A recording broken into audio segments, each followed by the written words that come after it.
Welcome to smart city Nandyal. మొట్టమొదటిసారి ఒక awareness interview లాగా నంద్యాలలోని ఒక ప్రముఖ డెంటల్ డాక్టర్ దగ్గరికి మనం వచ్చాం. KM Reddy dental hospitals Padmavati Nagar లో ఉంది. ఈ గురించి మా ప్రేక్షకులకి ఇంట్రడ్యూస్ చేసుకోండి సార్. అందరికీ నమస్కారం అండి. నా పేరు డాక్టర్ కేఎం రెడ్డి. నేను గత 6 సంవత్సరాల నుంచి నంద్యాలలో డెంటిస్ట్రీ ప్రాక్టీస్ చేస్తున్నాను. పళ్ళు ఎందుకు పుచ్చిపోతాయి, వాటికి మీరు ట్రీట్మెంట్ ఎలా చేస్తారు? జనరల్ గా పళ్ళు పుచ్చిపోవడానికి కారణాలు వచ్చేసి మనం తీసుకునే ఆహారం లేదా ఎంతసేపు తీసుకుంటున్నాము.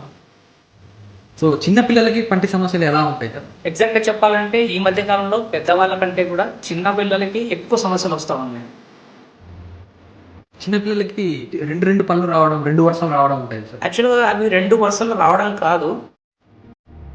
నా లేడీ పేషెంట్, తనకి ఇప్పుడు 42 ఇయర్స్. తనకి 8th క్లాస్ లో ఉన్నప్పుడు చిన్న గాయం అయింది, పన్ను విరిగి ఉంది. సో అప్పటి నుంచి ఈ రోజుల్లో చాలా మందికి డయాబెటీస్ వస్తున్నాయి సార్. డయాబెటీస్ వాళ్ళు కూడా టీత్ కి సంబంధించిన కేర్ ఏమైనా తీసుకోవాలా సార్? డయాబెటీస్ ఉన్న వాళ్ళలో చిగుళ్ళ వాపు రావడం అనేది very very common.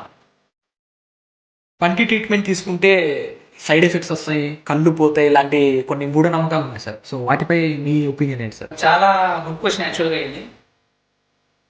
Tooth paste వాడచ్చా సార్? పేస్ట్ అనేది డెఫినెట్ గా పేస్ట్ యూజ్ చేయాలి. ఆఫ్ కోర్స్ అందరు చేస్తారు కూడా. పేస్ట్ లో 2 రకాలు ఉంటాయండి. ఒకటి చిన్న పిల్లలకి, 2 పెద్దవాళ్ళకి. అంటే మా దగ్గర రీసెంట్ గా ఒక పెద్ద ఆవిడ వచ్చారు. ఏజ్ ఒక 50 ఇయర్స్ అలా ఉంటుంది. సో తను ఏం చేశారంటే, మన బ్రష్ ఎంత పొడవు ఉంది కదా అని ఇక్కడ నుంచి అక్కడికి అంతా పిండేసి అలా వాడకూడదు. జస్ట్ ఒక పీనట్ సైజ్ మాత్రమే పెట్టుకోవాలి. పన్ను కూడా మన శరీరంలో ఒక భాగమే. చూడడానికి చిన్న సమస్య అయినా దీనికి చాలా పెద్ద ప్రాబ్లం వస్తుంది. అయితే మా ఫ్రెండ్కి అర్జెంట్గా చెప్పేస్తాను, ముందు వచ్చి ట్రీట్మెంట్ చేసుకున్నాను అని చెప్పేసి.